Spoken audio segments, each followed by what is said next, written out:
How is everyone? I hope you're all well. Look, Kiely Rodni, this isn't a case that I'm deep diving or doing a massive amount on. I'm just kind of going to keep looking at it in the background, guys, and kind of as things progress, is just let you know where I am. The likes of Ickmel, even Ryan Upchurch, Plunder, these are channels where you can go over and look at the case being properly deep dived and find out everything you need. But where am I at the moment? I'm still in exactly the same position as I was before. I still find Sammy, I still find Jagger very sketchy people.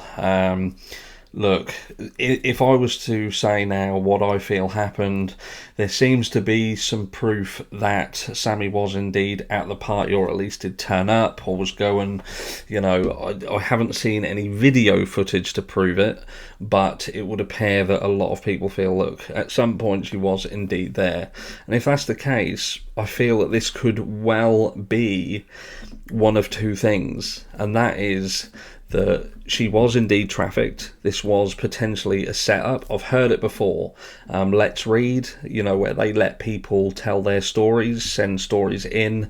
A very, very similar situation where a 16-year-old girl found herself at a party that was for older people, that 19 to 25. She'd had a drink. She passed out and she woke up in a house in another state. Luckily, everybody else in that house was asleep, and she got out of there and managed to get herself to a police station where she was subsequently found and returned to her family. But that could have been a very, very different story.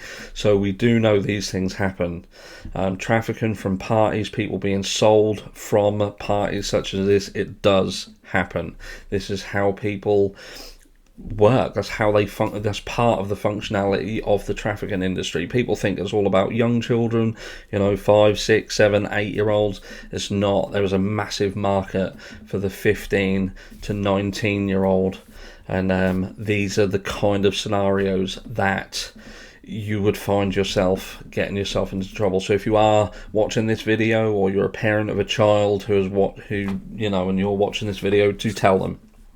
If you're going to a party, you make sure that you are 100% sure of the people who you are around, and don't put yourself in a position where you're going to these parties with strangers or people that you haven't known for very long. And if something doesn't feel right at all, do not go.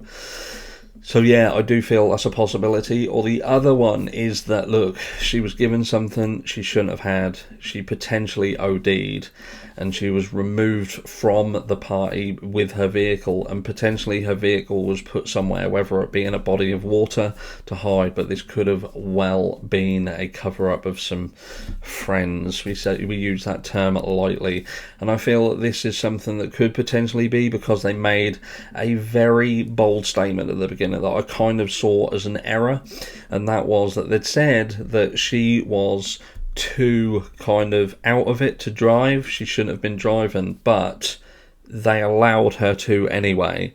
So, a good friend would never ever let their friend drive under the influence of drink or alcohol. They certainly would not.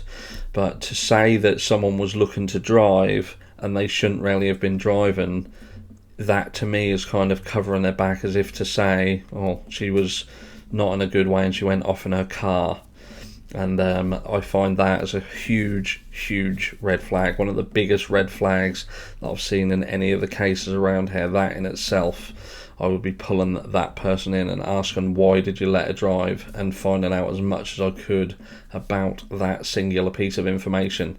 But that's me, and I do truly hope that whoever was involved in this gets brought to justice. I'll catch you all in the next one.